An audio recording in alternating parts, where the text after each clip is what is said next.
Hi, நம்ம இன்றைக்கி என்ன பார்க்க போனோம் அப்படின்னா, பருப்பே போடாமல் ஒரு இன்ஸ்டன்ட் சாம்பார் சாதம் அதை தான் நம்ம பார்க்க போகிறோம். வாங்க அதை எப்படி பண்ணுறதுன்னு பார்க்கலாம். அதுக்கு தேவையான பொருள் என்னென்ன அப்படின்றதையும் நம்ம பார்க்கலாம். ஃபஸ்ட்டு நம்ம ட்ரை ரோஸ்ட் பண்ணி எடுத்துக்கணும். அதுக்கு எண்ணெயே விடாமல் ட்ரை ரோஸ்ட் பண்ணி எடுக்கணும். கடலைப்பருப்பு, உளுத்தம்பருப்பு, கொஞ்சமாக எள், ஜீரகம், வெந்தயம், காஞ்ச மிளகா, அவங்களுக்கு காரம் எவ்வளோ தேவையோ அந்த அளவுக்கு காஞ்ச மிளகா, 2 லவங்கம், பட்டை, இது எல்லாத்தையும் ஃபஸ்ட்டு நம்ம ட்ரை ரோஸ்ட் பண்ணி எடுத்துகிட்டு வந்துக்கலாம். இதை நீங்கள் ஸ்டோர் பண்ணியும் வச்சுக்கலாம். இமீடியட்டாக நெக்ஸ்ட்டு ஸ்கூல் ரீஓப்பன் டேஸ்லாம் வந்ததுனா கூட உங்களுக்கு இது ரொம்ப யூஸ்ஃபுல்லாக இருக்கும். வாங்க ஃபஸ்ட்டு ஸ்டெப்பை நம்ம இப்போ பார்க்கலாம். இப்போ இதை எல்லாத்தையுமே நம்ம ட்ரை ரோஸ்ட் பண்ண போகிறோம். ஃபஸ்ட்டு மிளகா, கடலைப்பருப்பு, உளுத்தம்பருப்பு, ஜீரகம், பட்டை, கிராம்பு, வெந்தயம், லாஸ்ட்டாக எள் போட்டுக்கலாம். இதை எல்லாத்தையும் இப்போ ட்ரை ரோஸ்ட் பண்ணி எள்ளையும் போட்டு ட்ரை ரோஸ்ட் பண்ணி எடுத்துகிட்டு வந்துடுறேன். அப்புறம் என்ன பண்ணுறதுன்னு பார்க்கலாம். கொஞ்சம் இதில் கருவேப்பிலையும் போட்டு நல்லா ட்ரை ரோஸ்ட் பண்ணி நம்ம எடுத்துன்னு வந்துடலாம். இப்போது அடுப்பு பற்ற வச்சு கடாய் போட்டாச்சு, எண்ணெயும் சூடாயாச்சு. இப்போது அடுத்த ஸ்டெப் என்னென்ன பண்ணலான்றதை பார்க்கலாம். இப்போது எண்ணெய் சூடாயாச்சு, நம்ம கடுகு போட போகிறோம். கடுகு வெடிக்கட்டும்.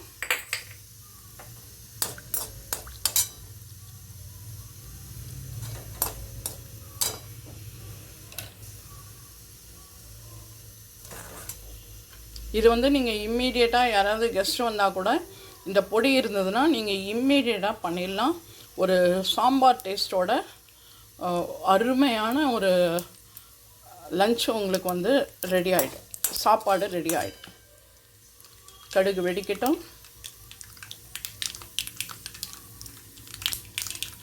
கடுகு வெடிச்சாச்சு. இதில் கடலைப்பருப்பு, கருவேப்பிலை, வேர்க்கடலை எல்லாத்தையும் ஒரு வதக்கிக்கலாம். ரொம்ப டேஸ்ட்டாக இருக்கும். இம்மீடியட்டாக செஞ்சிடலாம். சாம்பார் வைக்கலையே, கெஸ்ட்டு வந்துட்டாங்களே, அந்த மாதிரிலாம் வேண்டவே வேண்டாம். இந்த பொடி இருந்ததுனாலே போதும். இம்மீடியட்டாக நீங்கள் பண்ணிடலாம். இப்போ நம்ம டூர்லாம் போகிறோம், வெளியில் போகிறோன்னா அந்த மாதிரி கூட இம்மீடியட்டாக சாதம் அடிச்சுட்டு இந்த மாதிரி எடுத்துன்னு போகலாம். நெக்ஸ்ட்டு இதுக்கு தேவையானது அந்த சாம்பார் டேஸ்ட் வரணும் இல்லையா, அதெல்லாம் பூண்டு, உங்களுக்கு பூண்டு வேணுன்னா நீங்கள் போட்டுக்கலாம், இல்லைனா ஆப்ஷன் விட்டுடலாம். ஃப்ளேவர் ரொம்ப நல்லாயிருக்கும். அதுக்கப்புறம் கொப்பரை இருந்ததுன்னா போட்டுக்கோங்க, இல்லைன்னா தேங்காய், அதையும் போட்டு நல்லா வதக்குவோங்க. டேஸ்ட் ரொம்ப அந்த சாம்பார் சாதத்தோட டேஸ்ட் வரும் உங்களுக்கு. இது வதக்கும் போதே வருது பாருங்கள். நான் இப்போ ஒரு 3 பேருக்கு தான் செய்கிறேன், அதெல்லாம் நான் கம்மியாக பண்ணுறேன். உங்களுக்கு குவான்டிட்டி நிறைய வேணும்னா அந்த பொடியை நிறைய நம்ம ஸ்டோர் பண்ணி வச்சுக்கலாம். இப்போ நான் இன்றைக்கி செய்கிறது வெறும் 3 பேருக்கு மட்டும்தான். ஸோ இது பொரிஞ்சாச்சு. அதுக்கப்புறம் என்ன பண்ணியிருக்கேன், சின்ன எலுமிச்சம்பழம் அளவு புளியை எடுத்து கரைச்சி வச்சுருக்கேன். அதையும் இதில் நம்ம தூக்கி கொட்டிடலாம். நல்லா கொஞ்சம் ஹை ஃப்ளேம்லேயே வச்சுக்கோங்க. இது திக்காக கரைச்சிக்கலாம். நான் கொஞ்சம் தண்ணியாக கரைச்சிருந்துருக்கேன், அதுதான். இப்போ இது ஒரு கொதி வரட்டும். அப்புறம் இதில் கொஞ்சம் நம்ம மஞ்சள் பொடி சேர்க்க போகிறோம். இப்போ இதில் கொஞ்சமாக நம்ம மஞ்சள் பொடி ஆட் பண்ண போகிறோம்.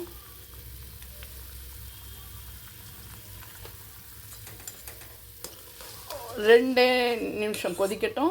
இதை நம்ம திக்காக கரைச்சோம்னா ஒரே செகண்ட் போகிறோம். ஒரு செகண்ட் இல்லை, 1 நிமிஷம் போகிறோம். அதால் இது கொஞ்சம் நான் தண்ணியாக கரைச்சதால் கொஞ்சம் கொதிக்கட்டும். அந்த பச்சை நெடியெல்லாம் போயிடும். மஞ்சள் பொடி, அந்த பூண்டோட பச்சை ஸ்மெல் எல்லாமே நல்லா போயிடும். அதுக்கப்புறம் என்ன பண்ணலான்னு பார்க்கலாம். இப்போது புளி தண்ணி எல்லாம் சேர்ந்து கொதிச்சாச்சு. இப்போ நம்ம அரைச்சி வச்சுருக்கோம் இல்லையா பொடி, அந்த பொடியை இதில் நம்ம ஆட் பண்ணணும். உங்களுக்கு எவ்வளோ பொடி வேணுமோ, எவ்வளோ சாதம் மிக்ஸ் பண்ண போகிறீங்களோ அந்த அளவுக்கு பொடியை ஆட் பண்ணிக்கோங்க. ஆட் பண்ணிவிட்டு ஒரே கலர், இதே மாதிரி கலரையும் பார்க்கும்போது எப்படி இருக்குது பார்த்திங்களா, ரொம்ப நல்லாயிருக்கும். பொடியை வந்து ரொம்ப நைஸாலாம் அரைக்க வேண்டாம், கொஞ்சம் கோர்ஸாக அரைச்சா நல்லாயிருக்கும். அப்புறம் இப்போ இது நல்ல கெட்டியாச்சு. ஹைலியே வச்சுக்கோங்க, ஒன்றும் ப்ராப்ளமே இல்லை. இப்போ பாருங்கள், நல்ல கெட்டியாச்சு. அந்த பொடி போட்ட உடனே இது வந்து நல்ல கெட்டி ஆகிடும். இம்மீடியட்டாக நீங்கள் பண்ணிடலாம். பருப்பு வேக வைக்க வேண்டாம், எதுவுமே பண்ண வேண்டாம். இதை செய்யும் போதே ஒரு சாம்பார் டேஸ்ட்டோட அந்த சுவை வந்துடும் உங்களுக்கு. இப்போ இதில் வந்து நம்ம வடித்து ஆற வச்சுருக்கோம் இல்லையா, அந்த சாதம் இதில் போட போகிறோம்.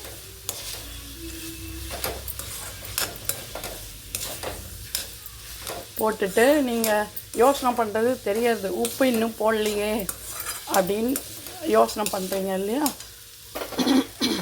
இப்போது இதுக்கு தேவையான அளவு உப்பை நம்ம ஆட் பண்ணிக்க போகிறோம். அவ்வளவுதான். இம்மீடியட்டாக பருப்பு இல்லாமல் சாம்பார் சாதம் ரெடி. நீங்கள் இதையே வந்து கெட்டி அவுல் இருக்குது இல்லையா, கெட்டி அவுல் வச்சும் நீங்கள் பண்ணலாம். ரொம்ப ரொம்ப டேஸ்ட்டாக இருக்கும். இதே மெத்தடில் கெட்டி அவுல் வச்சு பண்ணுங்கள். அப்போ பூண்டு வேணும்னா போட்டுக்கோங்க, இல்லைன்னா பூண்டு அவாய்ட் பண்ணிக்கோங்க. அவுல் பண்ணும்போது பூண்டு அவாய்ட் பண்ணிட்டீங்கன்னா ரொம்ப நல்லாயிருக்கும். அவ்வளவுதான், பருப்பில்லாத சாம்பார் சாதம் தயார். எவ்வளோ நேரம் ஆச்சு உங்களுக்கு? கம்மி நேரம் தானே. இப்போ இதை வந்து ஒரு பவுலுக்கு ட்ரான்ஸ்ஃபர் பண்ணுறேன். ரொம்ப ரொம்ப டேஸ்ட்டாக இருக்கும். வேணா நெய் மேலே விட்டுக்கோங்க. சுட சுட பருப்பில்லாத சாம்பார் சாதம் தயார்.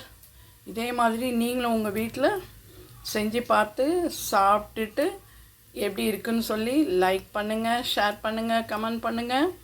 மறக்காமல் நம்மளோட channel Padma's all in all சேனலை சப்ஸ்கிரைப் பண்ணாதவங்க பண்ணுங்கள். பண்ணலைன்னா இந்த மாதிரி ரெசிபீஸ்லாம் நீங்கள் மிஸ் பண்ணிடுவீங்க. அதனால் கண்டிப்பாக சப்ஸ்கிரைப் பண்ணிக்கோங்க. இதே மாதிரி அடுத்த ஒரு vlogல உங்களை மீட் பண்ணுறேன். பாய், டேக் கேர். கத்திரி வெயில் ஸ்டார்ட் ஆயாச்சு. சென்னை கொஞ்சம் ஏதோ புண்ணியம் பண்ணியிருக்கு, அப்பப்போ கொஞ்சம் மழை வருது.